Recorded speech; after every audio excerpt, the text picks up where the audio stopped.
जय श्री राम। आइए आगे सुनते हैं श्रीमद् भागवत महापुराण में दूसरा स्कंद, जिसमें पहला अध्याय है ध्यान विधि और भगवान के विराट स्वरूप का वर्णन। ओम नमो भगवते वासुदेवाय। श्री सुखदेव जी ने कहा, परीक्षित, तुम्हारा लोकहित के लिए किया हुआ यह प्रश्न बहुत ही उत्तम है। मनुष्यों के लिए जितनी भी बातें सुनने, स्मरण करने या कीर्तन करने की हैं, उन सब में ये श्रेष्ठ है। आत्मज्ञानी महापुरुष ऐसे प्रश्न का बड़ा आदर करते हैं। राजेंद्र, जो ग्रस्त घर के काम धंधों में उलझे हुए हैं, अपने स्वरूप को नहीं जानते, उनके लिए हजारों बातें कहने, सुनने व सोचने करने की रहती हैं। उनकी सारी उम्र यूं ही बीत जाती है। उनकी रात नींद या अलग अलग प्रसंगों से कटती है और दिन धन की हाय हाय या कुटुंबियों के भरण पोषण में समाप्त हो जाता है। संसार में जिन्हें अपना अत्यंत घनिष्ठ संबंधी कहा जाता है, वे शरीर, पुत्र, स्त्री आदि कुछ भी नहीं है, असत्य हैं। परंतु जीव उनके मुंह में ऐसा पागल सा हो जाता है कि रात दिन उनको मृत्यु का ग्रास होते देखकर भी चेतता नहीं। इसलिए परीक्षित, जो अभय पद को प्राप्त करना चाहता है, उसे तो सर्वात्मा सर्वशक्तिमान भगवान श्री कृष्ण की ही लीलाओं का श्रवण, कीर्तन और स्मरण करना चाहिए।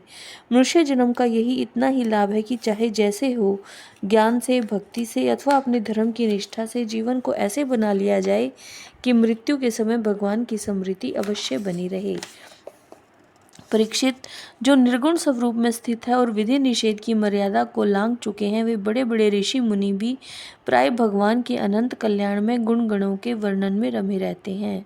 द्वापर के अंत में इस भगवत स्वरूप अथवा वेद तुल्य श्रीमद् भागवत नाम के महापुराण का अपने पिता श्री कृष्ण द्वयापन से मैंने अध्ययन किया था। राज ऋषि, मेरी निर्गुण स्वरूप परमात्मा में पूर्ण निष्ठा है। फिर भी भगवान श्री कृष्ण की मधुर लीलाओं ने बलात् मेरे हृदय को अपनी ओर आकर्षित कर लिया। यही कारण है कि मैंने इस पुराण का अध्ययन किया। तुम भगवान के परम भक्त हो, इसलिए तुम्हें मैं इसे सुनाऊंगा।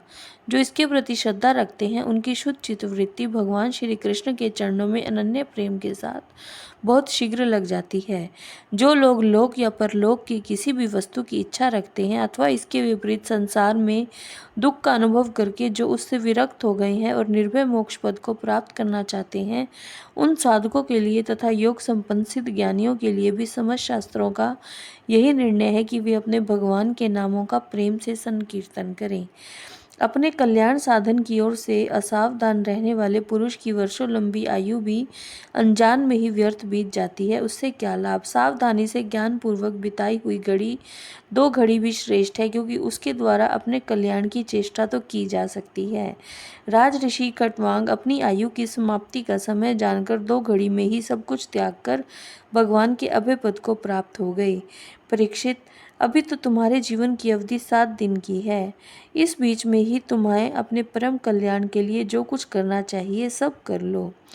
मृत्यु का समय आने पर मनुष्य घबराए नहीं। उसे चाहिए कि वह वैराग्य के शस्त्र से शरीर और संबंध रखने वालों के प्रति ममता को काट डाले, धैर्य के साथ घर से निकलकर पवित्र तीर्थ के जल में स्नान करे और एकांत स्थान में विधि पूर्वक आसन लगाकर बैठ जाए। जय श्री राम।